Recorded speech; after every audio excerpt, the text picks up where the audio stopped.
प्रिय श्रोताओं, भगवान नरसिंह ने उसको मारकर उनकी आंतों को कंठ में धारण कर लिया, उसके शरीर को घुमाया और समुद्र में फेंक देते हैं और कहते हैं उनकी हड्डियों से पांचान शंख बन गया। पहले तो कहता था मैं ही हूँ, सब कुछ मैं ही हूँ, और अब शंख बजाते हैं मंदिरों में तो बोलता है तू ही। लेकिन राक्षस का उद्धार कर दिए, भगवान का क्रोध शांत नहीं हुआ। देवता हाथ जोड़कर प्रार्थना कर रहे हैं, एक एक श्लोक से स्तुति करते हैं। नरसिंह भगवान जोर जोर से गुर्रा रहे हैं। देवताओं ने देखा अगर भगवान का क्रोध शांत नहीं हुआ तो प्रलय मचा देंगे, उन्हें शांत कौन करे। तो लक्ष्मी माता से प्रार्थना करते हैं। लक्ष्मी माता जैसे ही धीरे धीरे पास जाने लगती हैं,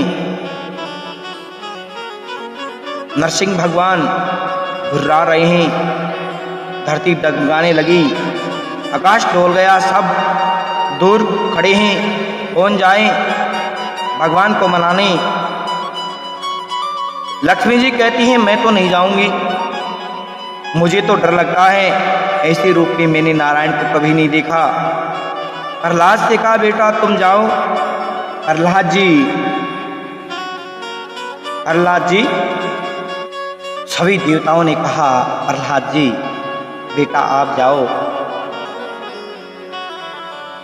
प्रहलाद जी लगभग 5 साल की उम्र है, छोटे छोटे हाथों से भगवान के पास जाकर के चरणों को प्रणाम करते हैं। तब भगवान ऐसे शांत हो गए जैसे अग्नि में पानी डाल दिया। नरसिंह भगवान ने प्रहलाद जी को गोद में बैठाए और एक हाथ सिर पर रखा, पशु रूप में है, जीभ से चाट रहे हैं, सोच रहे हैं मेरा छोटा सा बालक मेरे कारण कितने दुख सहे हैं। और प्रहलाद जी बैठे बैठे भगवान की स्तुति कर रहे हैं, वंदना कर रहे हैं कि नाथ कैसो नरसिंह रूप बनाए। प्रहलाद जी के भगवान जो आपका नरसिंह रूप है ना, आंखें मोटी मोटी अंगारें बरसा रहे हैं, लंबे लंबे बाल बोहें चढ़ी हुई हैं, जीभ लपलपा रहे हैं। उसे देखकर मुझे डर नहीं लगता, मैं तो डरता हूँ तो संसार रूपी माया रूपी चक्की से डरता हूँ। प्रभु इस माया रूपी चक्की से बचाइए। भगवान ने कहा बेटा प्रहलाद कुछ मांग लो। प्रिय श्रोताओं, प्रहलाद ने कहा मांग लो और दे दो, ये तो व्यापारी का काम है, मैं कोई बढ़िया नहीं हूँ, मैं तो आपका छोटा सा सेवक हूँ। मैं तो यही चाहता हूँ मेरे पिताजी को आपने ऐसी दुर्गति क्यों कर दी, मेरे पिता का कल्याण कर दो। भगवान कहे आपके पिता का तो कल्याण तभी हो गया बस जब उनका मेरे साथ स्पर्श हुआ। जिस कुल में तेरे जैसा बेटा निष्ठावान भक्त हो जाता है तो उस कुल की 21 पीढ़ी तर जाती है। भगवान ने उसके बाद प्रहलाद जी को राजगद्दी पर बैठाया और राजतिलक कर दिया। प्रहलाद जी ने अपने पिता की अंत्येष्टि करवाई, ब्रह्मा जी को बुलाया। भगवान ने ब्रह्मा जी को बुलाना दिया, सावधान किया, तुम वरदान दिया करो तो सोच समझ कर दिया करो। वरदान आप देते हो और हालत मेरी खराब होती है। अब देवताओं ने नरसिंह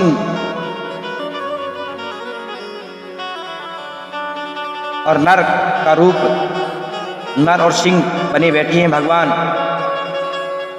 कहते हैं ऐसा मेरे को रूप धारण करना पड़ा, ऐसा समझा दी। सभी देवता ब्रह्मा जी सब चले जाते हैं, भगवान दिव्य धाम पधारे। ऐसे प्रहलाद भक्त व नरसिंह अवतार हिरण्यकश्यप वध का कथा है। ये कथा श्रोताओं युधिष्ठिर जी को नारद बाबा ने सुनाई। वह ब्रह्मा जी या ब्रह्मचारी का धर्म भी बताया था। ब्रह्मचारी गुरु की आज्ञा में रहें। गुरु आज्ञा से एक बात और, अक्षर ब्रह्म सभी अक्षर ब्रह्म का बोध कराने वाले हैं, और गय का महत्व बहुत बड़ा है। प्रिय मित्रों, प्रिय श्रोताओं, महानुभाव, भारतीय संस्कृति में सर्वप्रथम गणेश पूजा होती है। गंगा, गो माता, गायत्री, गणेश, गीता और गुरु, उनका महत्व कौन वर्णन कर सकता है। अंधकार से प्रकाश की ओर चले जाने वाला गुरु कहलाता है। संसार के सभी पुरुषार्थ संस्कार द्वारा शुद्ध और उपयोगी बनाए जाते हैं। खान में सोना निकलता है, उस समय वह अशुद्ध रहता है। शुद्ध करने के लिए उसे अग्नि या तेजाब में डाला जाता है। शुद्ध करने वाला कुछ फूंका फांकी भी करके अग्नि जलाता है, फिर उसमें सोने को रखता है, निकाल करके पानी में धोता है। तात्पर्य शुद्ध करने के लिए कई क्रियाएं करनी पड़ती हैं। प्राय सभी वस्तुएं संस्कार करके शुद्ध की जाती हैं। इसी प्रकार गुरु भी शिष्य को विधिवत संस्कार कराता है और उसे शुद्ध करके समाजोपयोगी बनाता है। स्नान, संध्या, हवन, जप, ध्यान आदि के द्वारा भी बालक की शुद्धि अनिवार्य है। जिन बालक को का संस्कार विधिवत योग्य गुरु द्वारा यथा समय किया जाता है, वही समाज के पंच महाप्राण है। उनमें से समाज का उत्थान निश्चित रूप से होता है। वे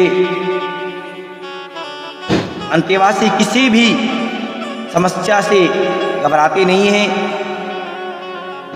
समाज का प्रत्येक मानव अपने नन्हे बालक को योग्य गुरु को सौंपकर निश्चित हो जाता था। आज वह व्यवस्था नहीं, अतः समाज पीड़ित है। अनेकों गुरु शिष्य के उदाहरण सामने हैं। समर्थ गुरु रामदास ने शिवाजी को तैयार किया था। स्वामी रामकृष्ण परमहंस जी ने विवेकानंद जी को तैयार किया, जिससे विदेश में जाकर के भारत का नाम उज्जवल किया था। प्रिय श्रोताओं, राजा रघु के समय कोत और वर्तंतु का भी उदाहरण आता है। इतिहास में असंख्य उदाहरण मिलते हैं। शिष्य की पूर्णता गुरु बिना संभव नहीं। शिष्य गुरु से आज्ञा पा करके भिक्षा मांग करके लाए। जब तक गुरु आज्ञा ना करें तब तक ना छुएं और ना ग्रहण करें, चाहे उपवास ही करना पड़े। कहे ब्रह्मचारी को तेल सुरमा ना लगाना चाहिए। उबटन ना मले, स्त्रियों का चिंतन ना करे, मांस मदिरा का त्याग, आभूषणों का भी त्याग करना चाहिए। इतना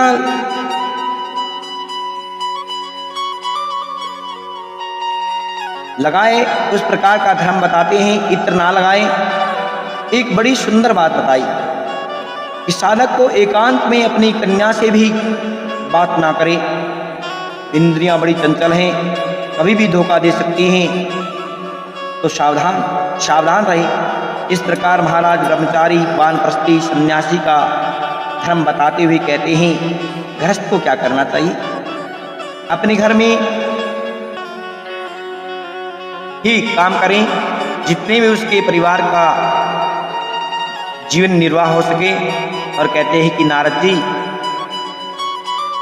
जो प्राणी घर में हैं, माता पिता दादा दादी गुरु अतिथि, उनकी सेवा करें। गुरु संत का आदर, पितृ तर्पण करें। जीवन में गौ सेवा करनी चाहिए। गायों में ही सारे यज्ञों की प्रतिष्ठा है। गाय नहीं रहेगी तो षष्ठी भी नहीं रहेगी। गाय के बिना षष्ठी की कल्पना नहीं की जा सकती। प्रिय बंधुओं, वेदों की स्थिति भी गाय में ही है। 6 अंगों के सहित वेद की उत्पत्ति गाय से ही है, ऐसे पुराणों में लिखा है। इसलिए गौ सेवा करनी चाहिए। अपने परिवार में असहाय को यानी विकलांगों की सेवा करें। इस प्रकार गृहस्थी का धर्म बताते हैं। इसके बाद आगे की कथा 7वें स्कंद को प्रणाम करके 8वें स्कंद के अंदर प्रवेश करते हैं। राजा परीक्षित ने पूछा, महाराज आगे कृपा करके मनवंतरों की कथा सुनाइए।